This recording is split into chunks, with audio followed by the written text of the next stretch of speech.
Kita mulai saja ya. Siap. Bismillahirrahmanirrahim. Assalamualaikum warahmatullahi wabarakatuh. Assalamualaikum warahmatullahi wabarakatuh. Alhamdulillahirrahmanirrahim. Wassalatu wassalamu ala asrafil anbiya'i wal mursalin wa ala alihi washabihi ajma'in. Asyhadu an la ilaha illallah wa asyhadu anna Muhammadan abduhu wa rasuluh. Amma ba'd.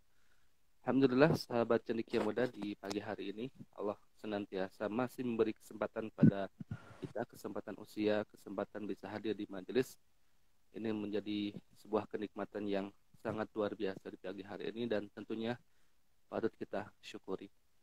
Sahabat cendekia muda, insyaallah di pagi hari ini kita akan melanjutkan kajian hadis Arba'in bersama Ustadz Abdurrahman Wahid, yaitu hadis ke-15 yang judulnya adalah kata diam masih saja gitu. Nah, insyaallah nanti kita akan bahas kajian hadis Arba'in ini sampai jam 6 bersama Ustadz Abdurrahman Wahid. Baik, sahabat cendekia muda, kita buka kajian pagi ini dengan bacakan basmalah bersama-sama. Bismillahirrahmanirrahim. Baik, selanjutnya saya serahkan kepada Ustadz. Pada Ustadz. Baik, bismillahirrahmanirrahim. Assalamualaikum warahmatullahi wabarakatuh. Mulkulillah walhamdulillah la syarikalah la ilaha illahu ilaihin nusyur. Asbahana ala fitratil Islam wa kalimatil ikhlas wa ala dini nabiyyina Muhammadin sallallahu alaihi wasallam wa ala millati abina Ibrahim hanifan wa ma kana minal musyrikin. Sahabat cendekia muda yang dirahmati Allah Subhanahu wa taala, alhamdulillah di pagi hari ini tidak terasa pertemuan ke-14 ya. Jadi kita ini pertemuan ke-14. Hadisnya hadis ke-15 tapi di pertemuan ke-14 karena sempat satu pertemuan kita membahas 2 hadis ya. Dan hadis ini adalah kalau kita berbicara tentang hadis ke-14 ini berbicara tentang, tadi disampaikan bahwa tentang bagaimana berkata baik atau dia memuliakan tamu dan memuliakan tetangga. Jadi kalau kita lihat dari hadis ini, betapa keimanan itu sangat terkait langsung dengan kehidupan kita sehari-hari. Jadi keimanan yang kita miliki, maka sangat terkait dengan kehidupan kita sehari-hari. Tapi kita akan bahas hadis ke-14 ini. Bismillahirrahmanirrahim. Qala al-muallif rahimahullah, penulis buku ini Al-Imam An-Nawawi rahimahullah mengatakan al-haditsu ar-rabi'u asyar. Ya, hadis ke-14. Ya. An Abi Hurairah radhiyallahu anhu, dari sahabat Abu Hurairah semoga Allah meridhoinya. Kaitan dengan biografi sahabat Abu Hurairah ini sempat kita bahas di hadis ke-9 ya, dan kita akan lanjutkan hadis ini ya. Kaitan dengan hadis ke-9 sudah dibahas tentang sekilas biografi sahabat Abu Hurairah ini. Anna Rasulullah sallallahu alaihi wasallam qala.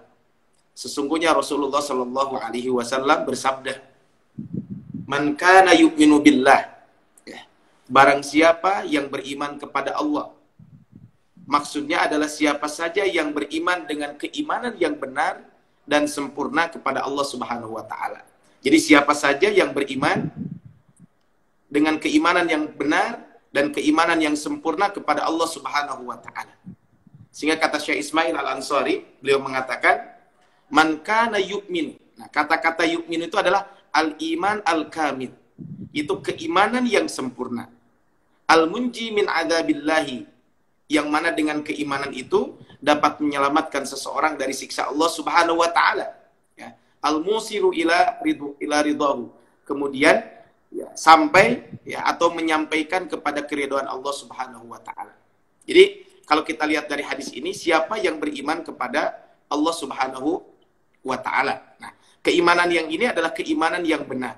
Keimanan yang dipenuhi dengan apa? Dengan apa? Keimanan yang benar, keimanan yang sempurna kepada Allah Subhanahu wa taala. Nah, sahabat cendekia muda yang dirahmati Allah Subhanahu wa taala, man kana yu'minu billahi wal yaumil akhir.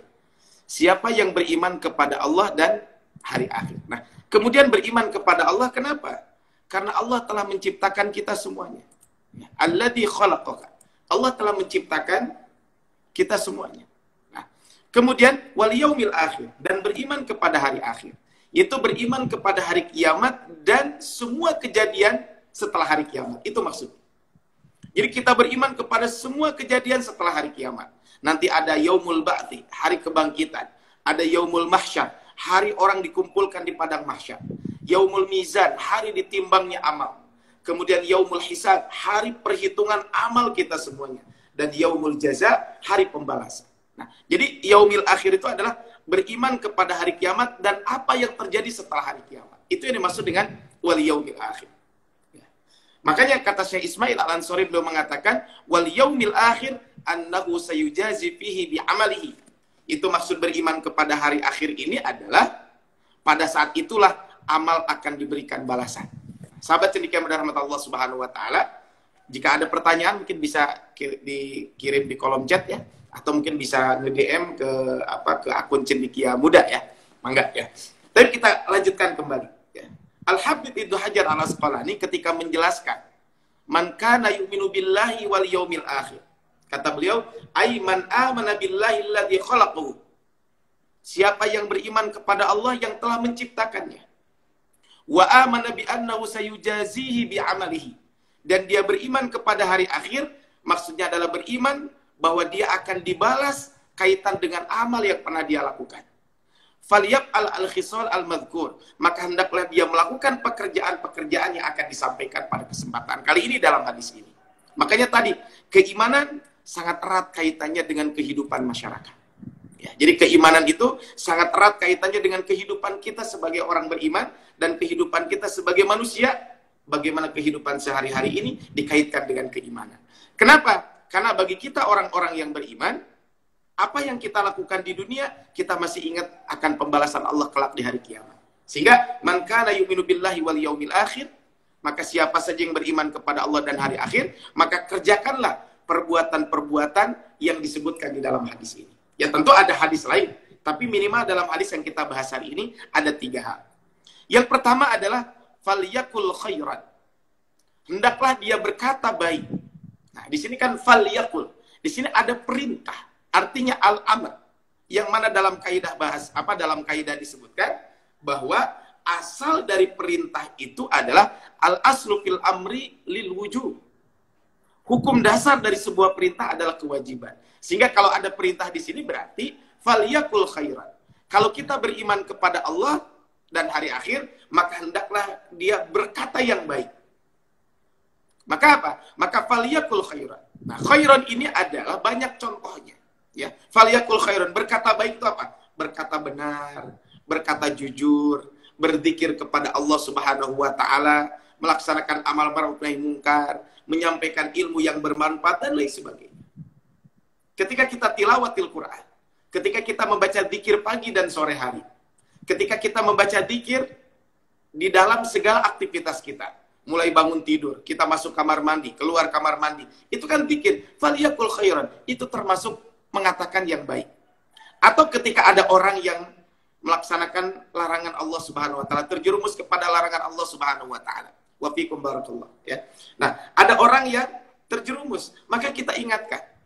Ada orang yang melakukan kebaikan, ada orang yang mau kita ajak untuk melakukan kebaikan. Itu termasuk perkataan baik. Kita sampaikan ilmu yang kita miliki. Faliyakul khairan.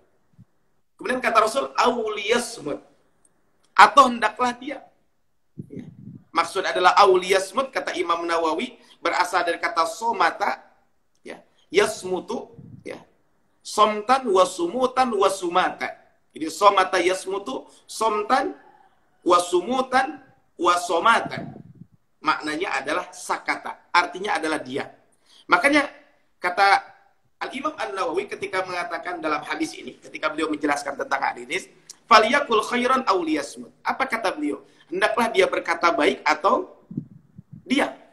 Nah, kata beliau bahwa dalam hadis ini wafihi, di dalam hadis ini at-tasrih bi annahu yanbaghi lahul imsak 'anil kalam alladhi laisa fihi khairan wala syarr. Maka hendaklah setiap kita al-imsak, maka hendaklah setiap kita untuk menahan diri dari ucapan yang tidak ada kebaikan dan tidak ada keburukan.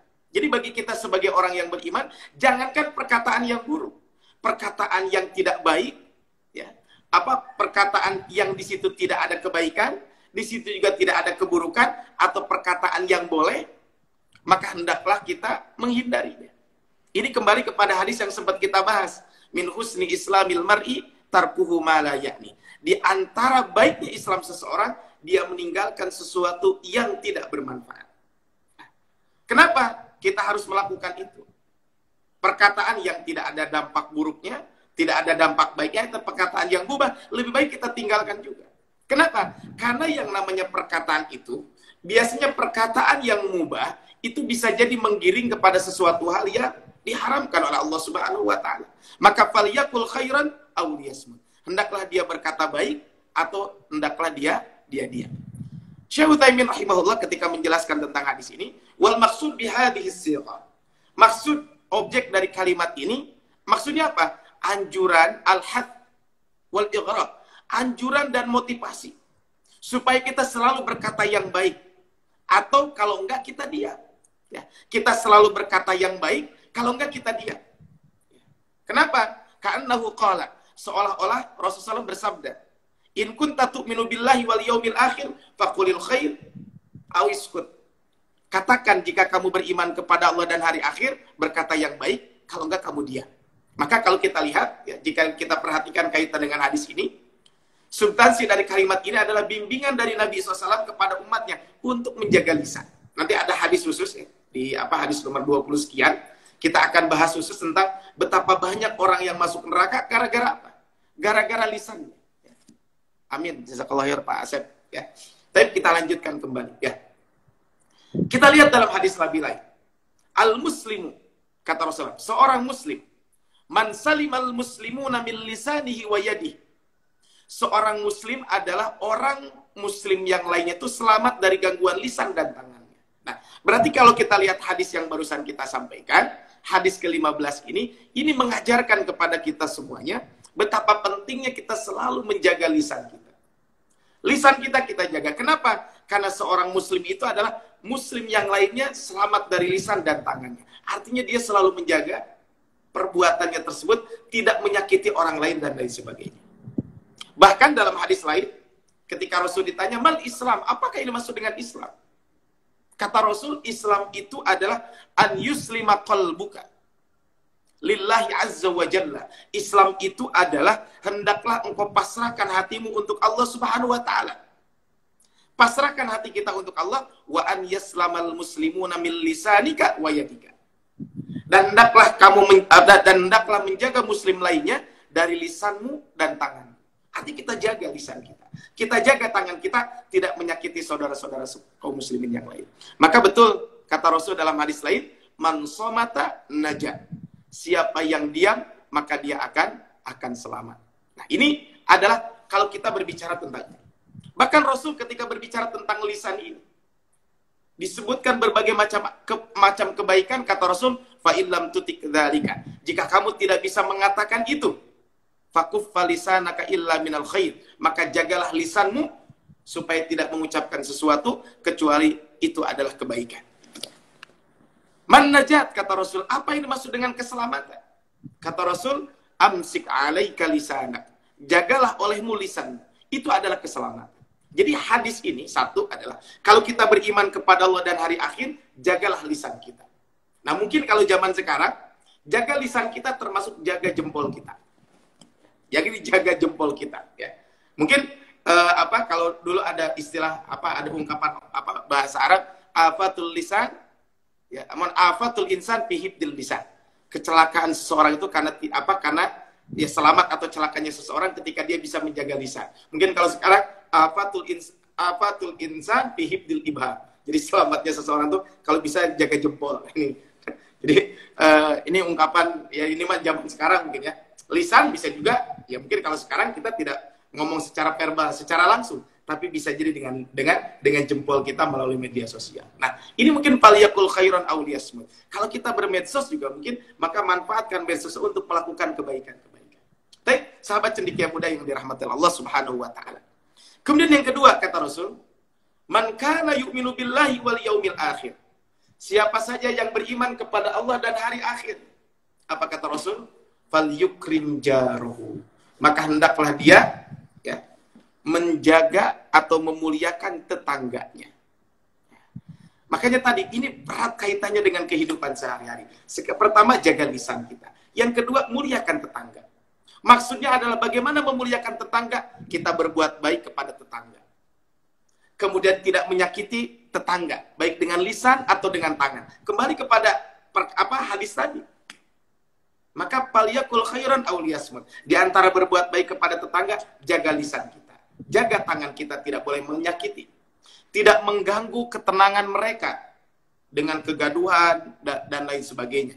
Atau membantu mereka jika mengalami kesulitan, baik itu diminta atau tidak. Berbuat baik dengan anak-anak mereka, menutup aib dan kekurangan mereka, dan memberikan makanan jika mereka kelaparan, memberikan pakaian jika mereka tidak punya, dan semisalnya. Artinya berbuat baik kepada tetangga.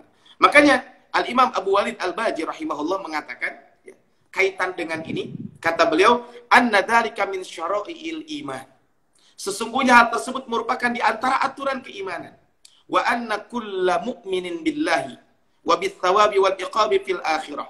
Siapa saja yang beriman kepada Allah dan dia beriman kaitan dengan pahala dan siksa di hari akhirat. Yata'ayyanu alaihi an yaltazima hadha. Maka ya, hendaklah komitmen dengan hal ini. Apa komitmennya? Wa ya'mal bihi. Dia komitmen dengan hal ini dan beramal dengannya.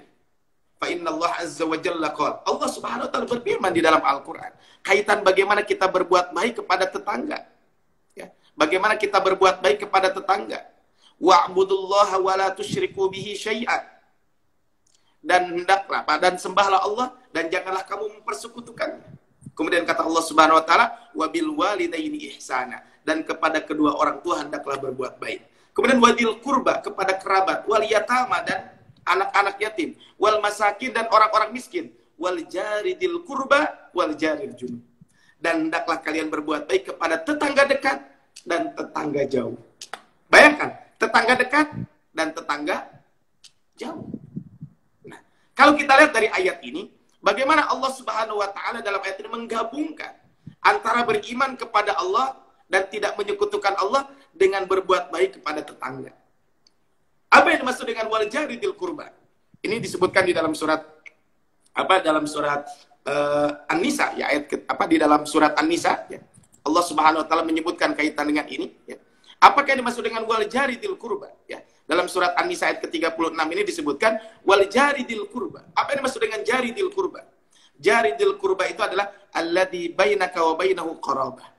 Yaitu maksudnya adalah tetangga yang ada kaitan nasab. Tetangga yang ada kaitan hubungan kekerabatan. Kan mungkin saja kita punya tetangga yang memang dia kerabat kita. Wal jaril junub adalah tetangga yang tidak ada hubungan nasab. Tidak ada hubungan kekerabatan. Ini sebagian ulama mengatakan begitu.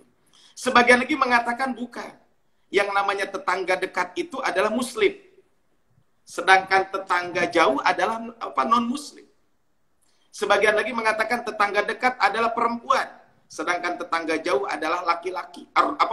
Sedangkan tetangga jauh adalah ar-rafiq bis safar. Rekan dalam perjalanan. Intinya adalah tetangga itu siapapun. Makanya kata para ulama mengatakan, ketika berbicara tentang tetangga, tetangga itu adalah orang yang sering berkaitan dengan kita. Baik itu di rumah, baik juga di pekerjaan, ya, termasuk juga mungkin kalau kita di pasar dan sebagainya, itu semuanya adalah tetangga.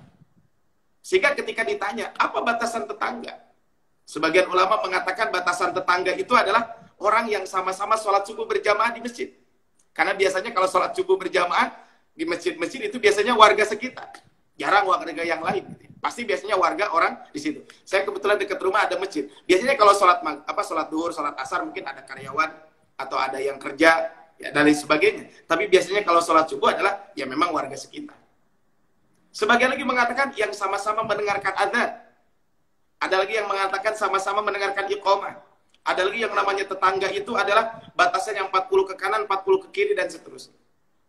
Tetapi ada sebagian ulama mengatakan batasan tetangga itu kembali kepada al-urf. Apa yang terjadi di masyarakat kita. Kira-kira batasan tetangga itu seperti apa? Nah, Rasulullah SAW menyampaikan, kaitan dengan bab tetangga ini, kata Rasul, al-jiranu salah satu. Tetangga itu ada 3. Jarun lahu haqqun wahid. Tetangga yang memiliki satu hak.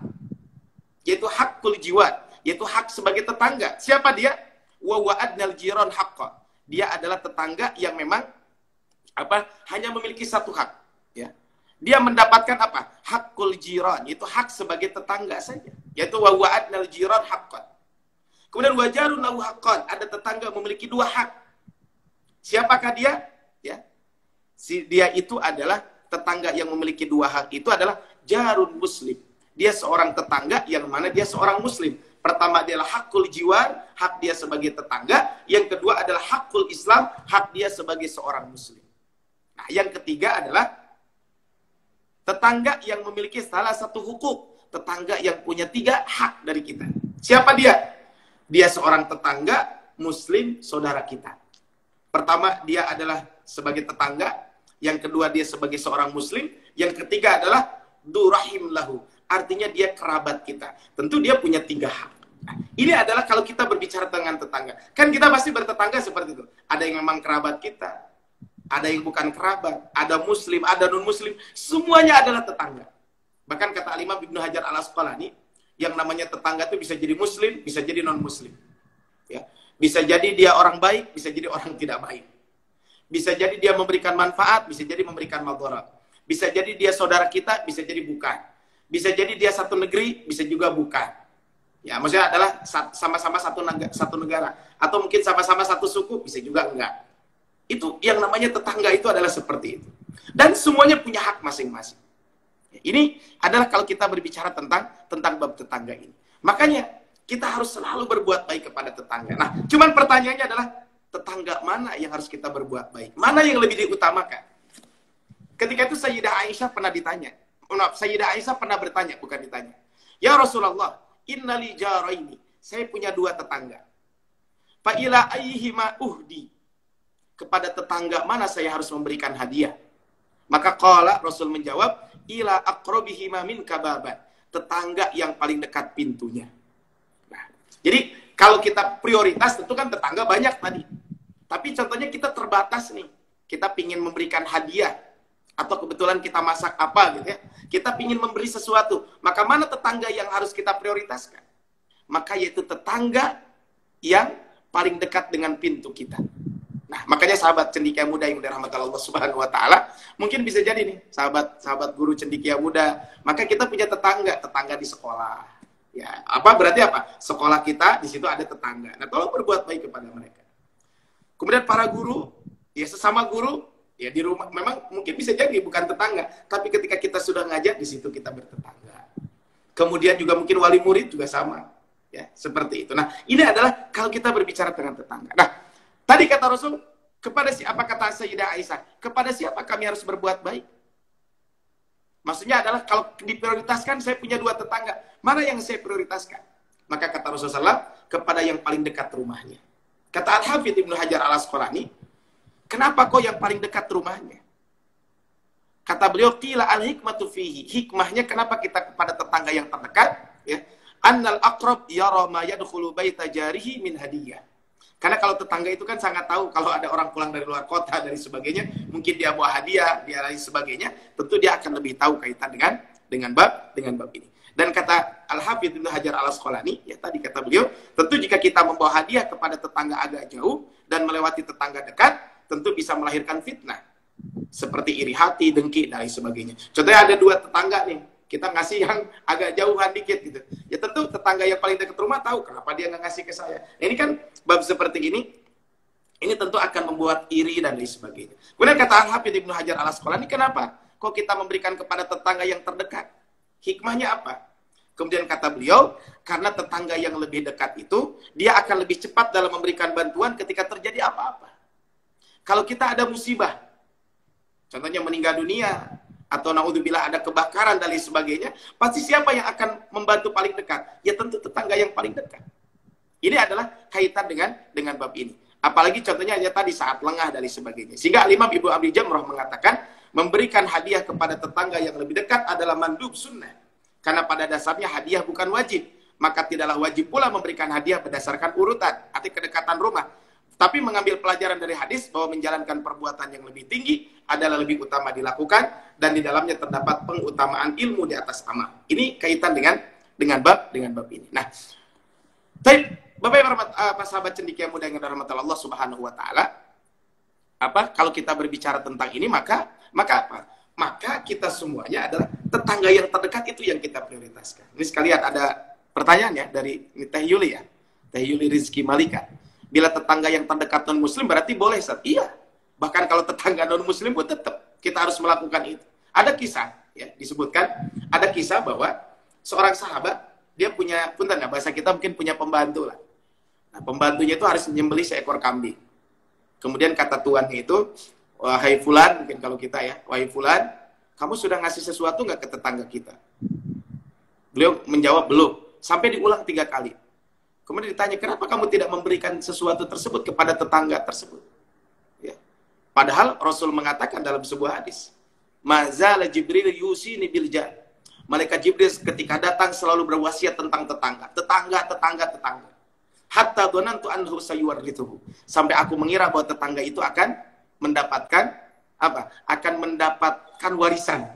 Saking pentingnya tetangga. Jadi walaupun tetangga non muslim, tetap ada hak dia sebagai tetangga. Tidak boleh menyakiti. Ya kita juga tetap membantu dan sebagainya. Tentang kaitan dengan hablum minanas tetap kita lakukan. Ya tentu mungkin kalau sudah kaitan dengan bab akidah, ya tentu kita harus punya ya benteng. Ya, kalau lakum dinukum waliyadin itu kaitan dengan bab akidah.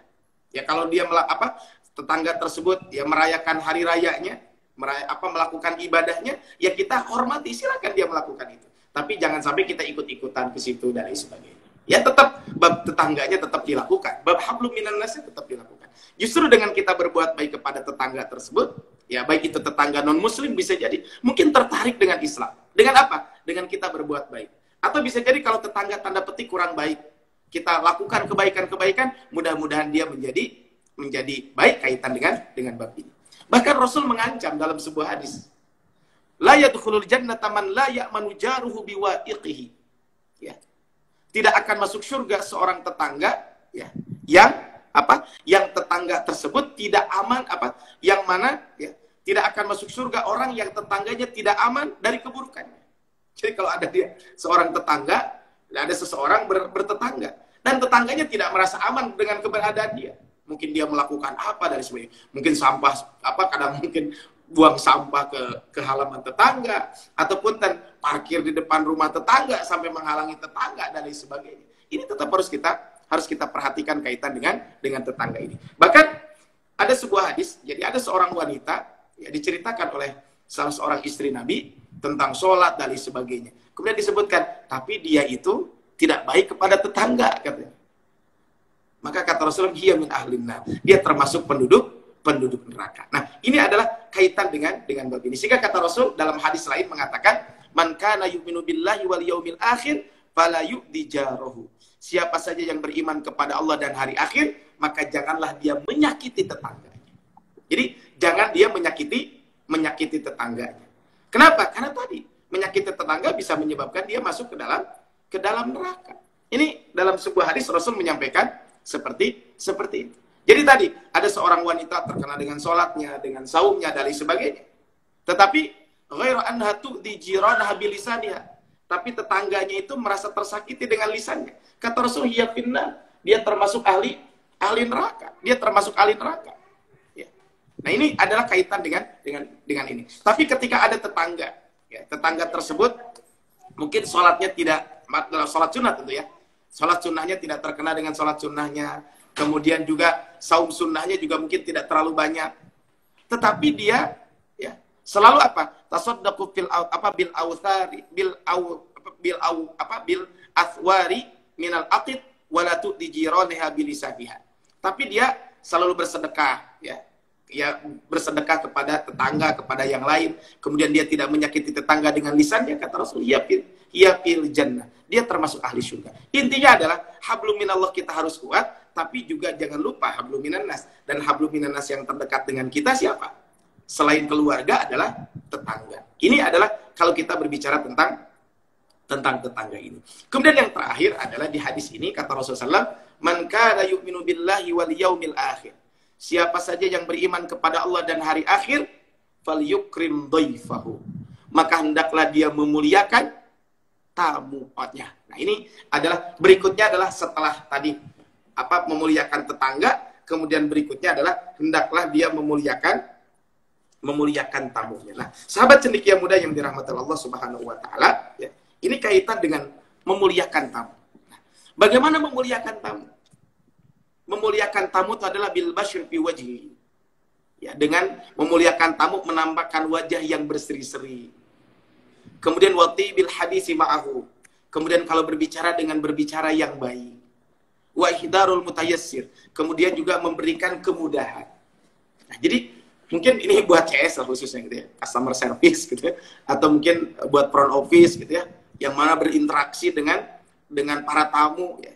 Maka mungkin bisa jadi bagaimana kita talaqatul wajah tersenyum, kemudian berbicara yang baik, kemudian berikan kemudahan. Ini kan salah satu kita berbuat baik kepada tamu. Jadi kalau kita berbicara tentang tamu. Makanya kata Syekh Abul Ala Muhammad Al-Mubarakfuri mengatakan, memuliakan tamu itu bagaimana?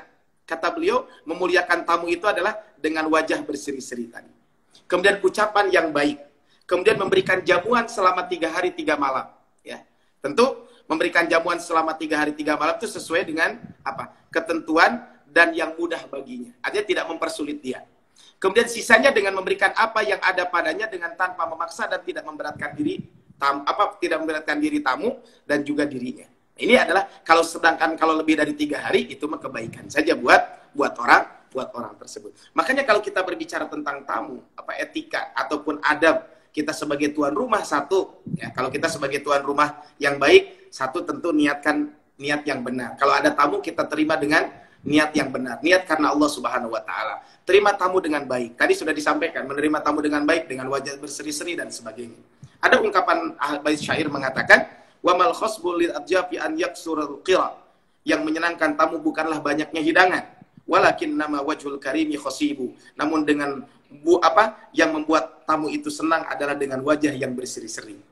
Makanya Rasulullah SAW kalau ada tamu, marhaban bil wafdi alladzi ja'u ghairu khazaya wala nadama. Selamat datang para utusan yang datang tanpa membawa kecewa dan tidak akan menyesal. Ini adalah kita sambut dengan baik. Kemudian ya, berikutnya adalah tempatkan tamu di tempat yang sesuai. Artinya di tempat yang layak. Jadi tempatkan tamu di tempat yang layak, kemudian suguhkan tamu dengan apa yang kita miliki, ya, tanpa memberatkan kita tentunya. Jadi jangan sampai kita memberatkan kita. Ya tadi punten kalau istilah Sunda gitu ya, jangan sampai berlebih-lebihan sampai nganyuk ke hutang. Gitu kan orang Sunda bahkan ada istilah begitu. Ya bagus memuliakan tamu, tapi jangan berlebihan dalam menjamu tamu. Ya, tentu sekemampunya kita saja. Ya. Kemudian hidangkan tamu oleh kita sendiri kalau bisa. Ya, ini kan kita sebagai tuan rumah hidangkan oleh kita. Ya. Kemudian kalau tamu itu mau pulang, antar sampai depan. Ya. Kemudian jangan dulu tutup pintu sampai betul-betul tamu itu pergi meninggalkan tempat kita. Ya mungkin kalau di tempat kerja, mungkin di tempat kerja kita. Kalau di rumah, mungkin di rumah kita. Artinya tamu itu betul-betul meninggalkan tempat kita dengan nyaman. Ya. Jadi kaitan ini antarkan ke depan, kemudian tamu sudah pergi, barulah mungkin kalau rumah mau dikunci dan lain sebagainya. Ini adalah kalau kita sebagai tuan rumah. Jadi ada adabnya juga. Nah, kalau kita sebagai tamu bagaimana? Ini kan kita, kalau tadi kan sebagai tuan rumah. Kita sebagai tamu bagaimana? Kita sebagai tamu adalah tentu ada adab-adabnya juga. Kalau diundang, penuhi undangan tersebut. Yang kedua, laksanakan adabul isti'dzan. Bagaimana melaksanakan adab-adab meminta izin. Ya. Dan adab berkunjung. Jadi ada adab-adabnya. Kemudian hendaklah ketika kita bertamu, kemudian ucapkan terima kasih kepada tuan rumah. Ya. Bahkan kata Rasul, man lam yashkurin nas lam yashkurillah. Siapa yang tidak bersyukur kepada manusia berarti dia tidak bersyukur kepada Allah. Salah satunya Rasul mengajarkan doa kalau kita dihidangkan makanan oleh tuan rumah, Allahumma barik lahum fima razaqtahu. Ya Allah berkahilah mereka dari apa yang telah Engkau berikan rezeki. Waghfir lahum, ya Allah ampuni dosa-dosa mereka. Kemudian yang terakhir adalah warhamhum dan ampuni dan rahmatilah mereka. Jadi ini kalau kita berbicara tentang ini. Jadi subhanallah gitu ya. Ini adab Islam. Kemudian hendaklah tamu juga memperhatikan adab makan dan minum. Jadi kalau kita bertamu perhatikan juga adab makan dan minum. Kemudian tidak memberatkan tuan rumah sehingga merasa kesulitan. Ini yang paling penting adalah jangan sampai memberatkan tuan rumah juga. Kita sebagai tuan rumah tentu memuliakan tamu dengan sebaik-baiknya. Tapi kita juga sebagai kita sebagai tamu juga jangan sampai membebani tuan rumah. Makanya kata Rasul, wala yahillu lahu an yathwiya indahu hatta yukhrijahu. Tidak halal bagi tamu berlama-lama di tempat kunjungannya sehingga memberatkan tuan rumah. Ini adalah kalau kita berbicara tentang tamu. Kita kembali kepada hadis ini. Man kana yu'minu billahi wal yaumil akhir falyukrim dhaifahu.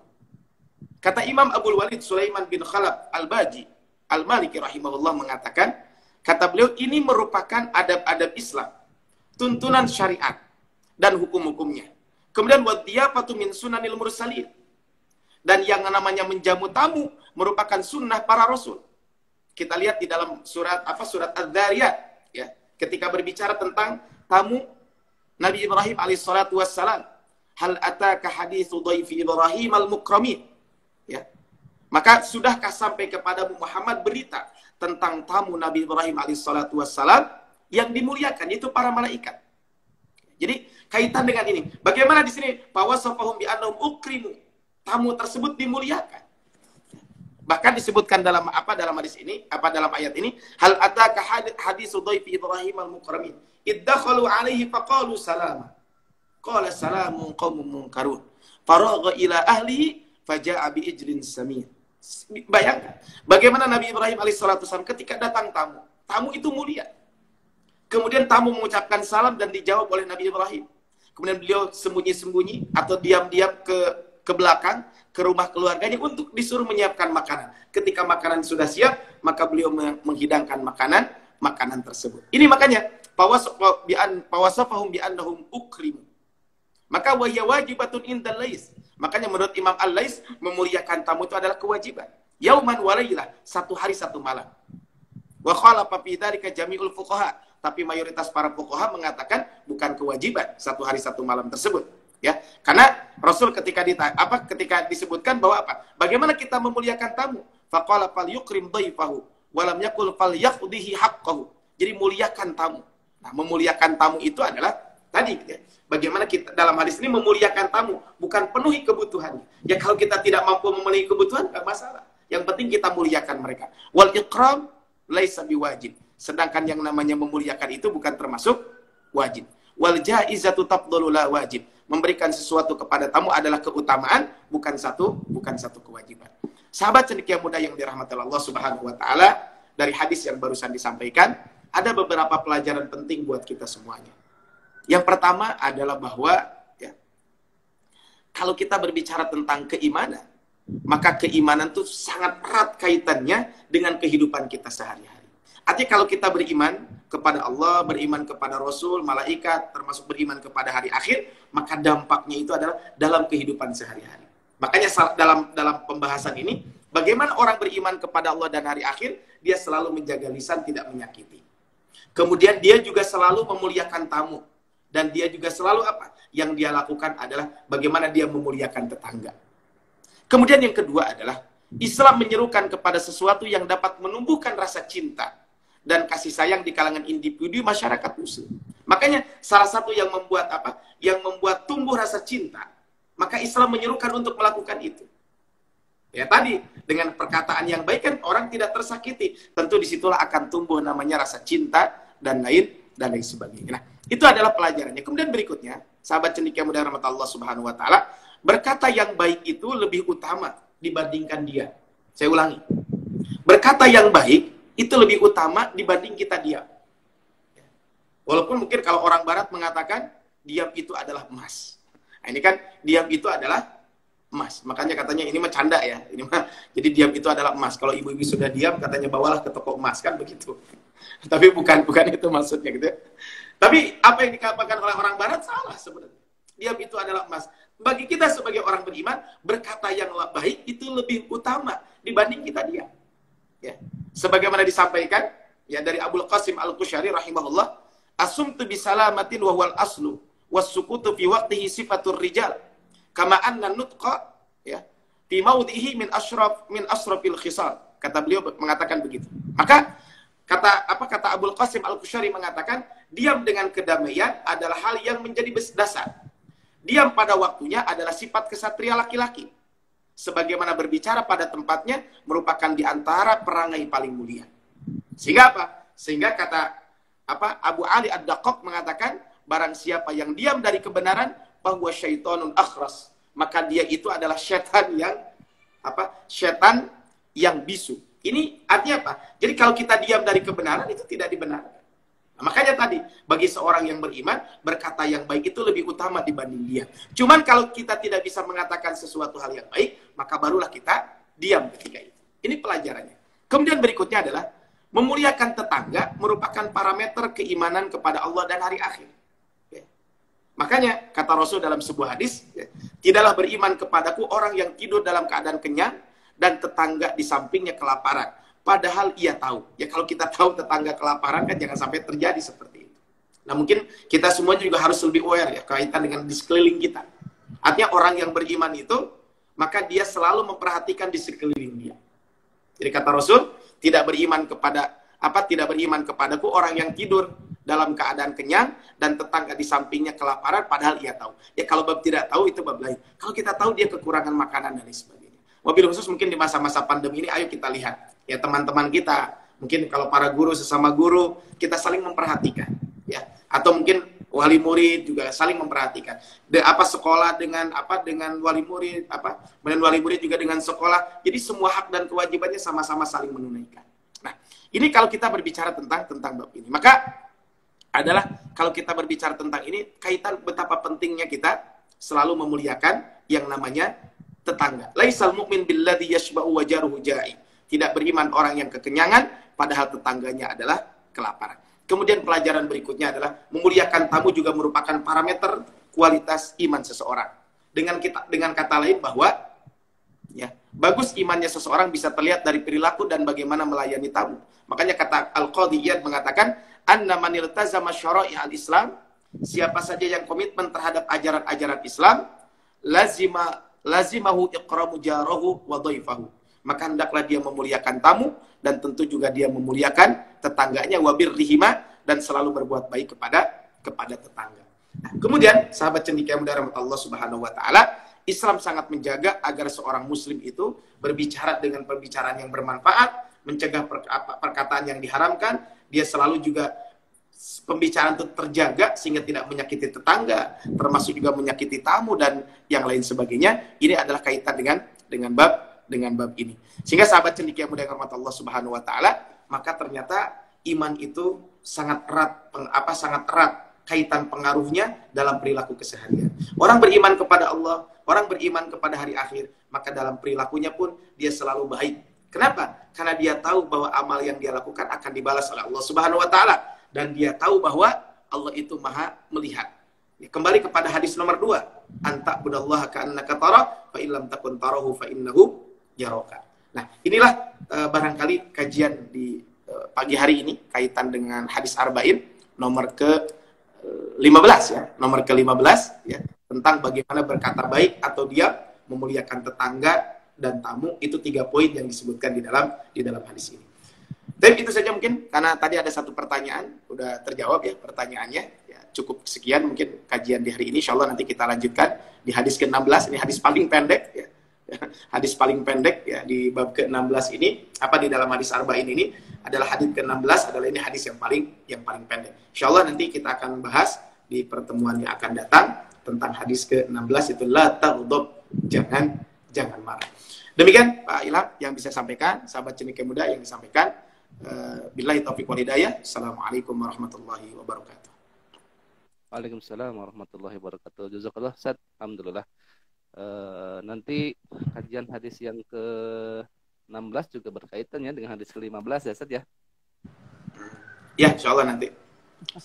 Ya, ini tadi setelah kita tadi harus memuliakan tetangga, tamu juga ya, dan kita harus berkata baik juga begitu. Dan insyaallah pekan depan kita akan bahas hadis ke-16 tentang jangan marah begitu ya. Nah, bagaimana nanti kita bisa mengaplikasikannya dalam bermuamalah dan mengaplikasikannya dalam tetangga kita begitu ya, ataupun dimanapun. Nah, ini insyaallah kita akan bahas di pekan depan hari Selasa. Baik sahabat cendekia muda, jazakumullah khairan jazah yang sudah hadir gitu ya di channel kita. Bagi sahabat cendekia muda yang akan memberikan masukan kepada kita, silahkan bisa DM di IG kita atau di nomor WA center kita, bisa dicek di bio kita begitu ya.